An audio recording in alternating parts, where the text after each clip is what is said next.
So what, we get drunk. So what, we smoke weed. So what, we were, that's how it's supposed to be. Living young and wild and free. Hi guys, I'm gonna say, how are you guys from all over the world? How you doing? Today I came here with a story time. I want to talk about something that once happened in my life, and I hope it helps someone. Because here on this channel, we help each other. Like, I got your back, you got my back, like all the time, right? So it once happened. I once dated a murderer. Not murderer per se, but I once dated someone who was very abusive, and like it was hectic, guys. It was hectic. I don't wanna lie, it was hectic, but I loved this man. I loved him so much, and the whole process of him being abusive, I didn't even see it. Like, I was like, you know what, men are just men, that's how they are and all of that. But this guy really changed the way I see relationships now. Okay, he was verbally abusive towards me. He will tell me these really mean things, and there's this one time when he tried to be physically abusive towards me, and it didn't end well, because I am very protective when it comes to me being physically abused because of the past. One day I'll share with you why I'm actually not cool with that, and no one should be cool with that anyway. So yeah, so this guy, he was my world. Like, I loved him. I worshipped the ground that this guy walked on. And we did it. Besides, he would get verbally abusive when he drinks. So I was like, you know what if we eliminate alcohol in our relationship? Don't you think it would be better? And then he was like, okay, cool. And then we tried it for like a week, and then went back. So this guy was just really mentally disturbed. I'm at a safe place to say that, because he was actually diagnosed as someone who's mentally not okay. So we had plans. We already had our kids' names. Thanks, Baba Kiki. Please, I know you guys can relate. Everyone who has been in a serious committed relationship, you all have your kid's name from firstborn to the fifthborn. Please don't tell me otherwise, because this is true. All right? Thanks. So, how did I leave this abusive relationship? It came to a point where I was like, no, this is not life. Even if I love you, I can't be imprisoned by you. I felt like I was in a prison. Like, I was walking on eggshells, and every time I said something, like, I had to mince my words. I had to, like, premeditate before I even say hi. Be like, ukati hi, and then someone be like, what's wrong with you? Like, it's just a hi. That's the level that it had gone to. But then I realized my worth, and God is there, guys. Jesus is there. Let no one tell you otherwise. God is there. Jesus is there.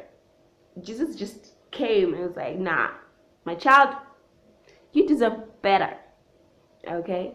And akaramba kurambwa. It means, kuti, when I said I want to break up with him, he said no.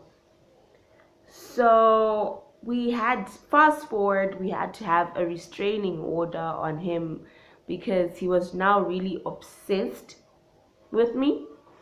And I was telling him, his ears are like, you know what, I can't be in a relationship where I have to, like, be afraid all the time. That doesn't work. And then he's like, so he's a sweetheart. Like, he knows how to say sorry. One thing I've noticed about abusers, they know how to say sorry. He will come with a bouquet. He would come with what I love. He would come with chicken in wings. He would come with like what I really like, something that's close to my heart. And he would say sorry, kneel down and say, baby, we can make this work. and then the next day he goes back to being a jerk.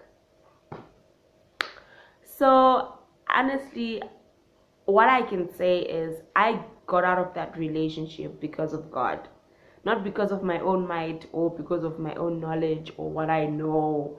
I got out of that relationship because of God. God literally intervened. He was like, nah, this child cannot live this life like this. All right.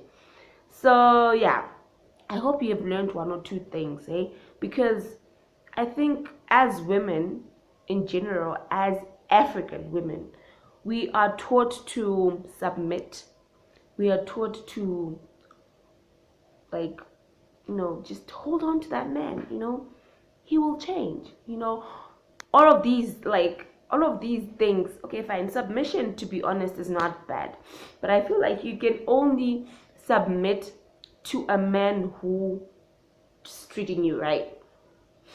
If your man is not treating you right, I mean, how do you submit? It's not even submission now, it's now slavery, to be honest. Because if a man is not treating you right and you're supposed to submit to him, it doesn't make sense. So your takeaway from this video, I really need you to understand that love is not always enough. And even if you love someone and then they don't treat you right, they're not respectful, they are spiteful, they are rude, they are arrogant, they feel entitled to your life, love is actually not enough in that sense. Because you can love someone, but you can never change someone, because God is the only person that can change someone. Do you get what I mean? You can love someone, but you can never change. I've seen so many relationships. I've been doing like research. I've seen so many relationships, like 40 years marriage, 50 years marriage. And then one thing that I saw that's constantly recurring, they don't really refer to, I love my man, you know.